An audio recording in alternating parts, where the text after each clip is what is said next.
Nakain nyo na ba to sa iba? Hindi pa. Dito nyo na makakain yan sa cheese corn beef. Pag natikman mo to, lasang mayaman talaga siya. Charas. Another cheese. Ganyan talaga yung serving namin, sir, ah.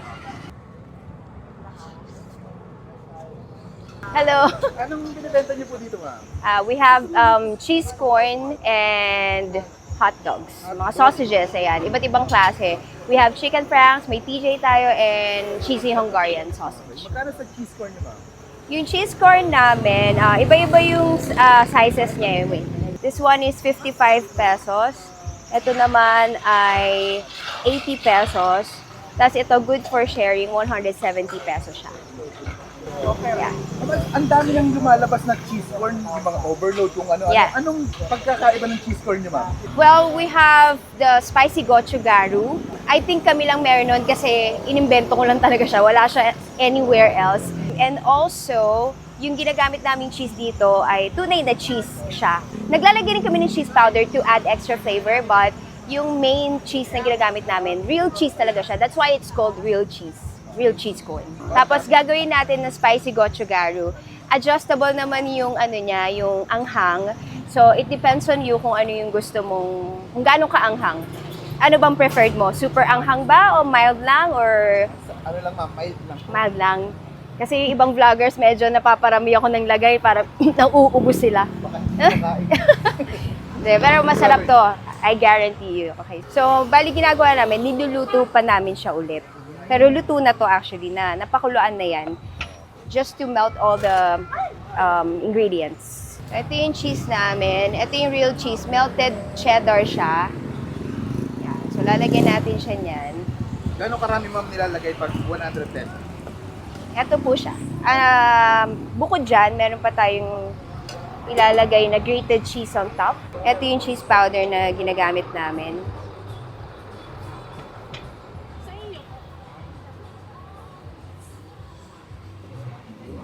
Tapos yung sa sugar naman, depende rin sa customer. Yung iba ayaw masyado na ma-sugar. Iba naman gusto todo.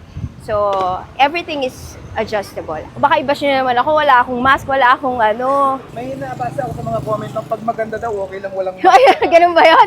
No, actually, hindi naman talaga ako yung nagluluto. I have staff dito. Sila talaga yung nagluluto. Ay, anong Medyo mahiyain sila. Anong location niyo po pala dito?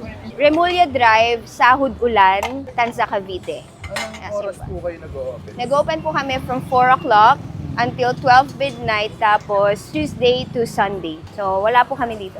And then we use butter po wala. Hindi kami gumagamit ng margarine lang. So, talagang pag natikman mo to, lasang mayaman talaga siya. Charas. This is our special spicy sauce.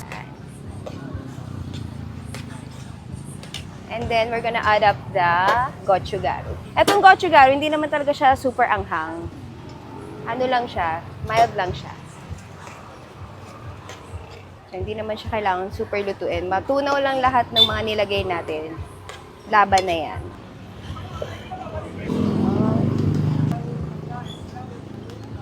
Another cheese. Ganyan talaga yung serving namin, sir, ah. And then, this is optional. Yung regular namin, ganito lang talaga. Pero kung gusto mo maglagay ng grated cheese on top, meron din dyan. Pwede rin siyang magpa-add. Kumbaga, add-ons na siya. And then, another gochugaru on top. Kasi hindi talaga siya maanghang, don't worry. Yan. So, we're done. Diba? Nakain nyo na ba to sa iba? Hindi pa. Dito nyo na makakain yan sa cheese corn beef. Ate, mga kabangers, nandito tayo ngayon sa Cheesy Corn Bliss dito sa Remulla Drive. Malapit lang siya sa May Ashi. Ito yung cheesy corn na wala sa iba. Kahit sa Divisoria o Quiapo ka maghanap nito, wala kang makikita. Kasi itong cheesy corn nila, meron siyang, a spicy cheesy garu. Ayan, napaka-solid.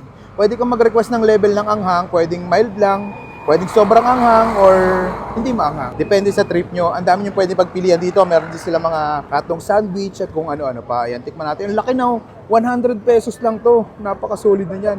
Pwede nyo na paghatian ng jowa mo. Tara, tikman natin. Tayo.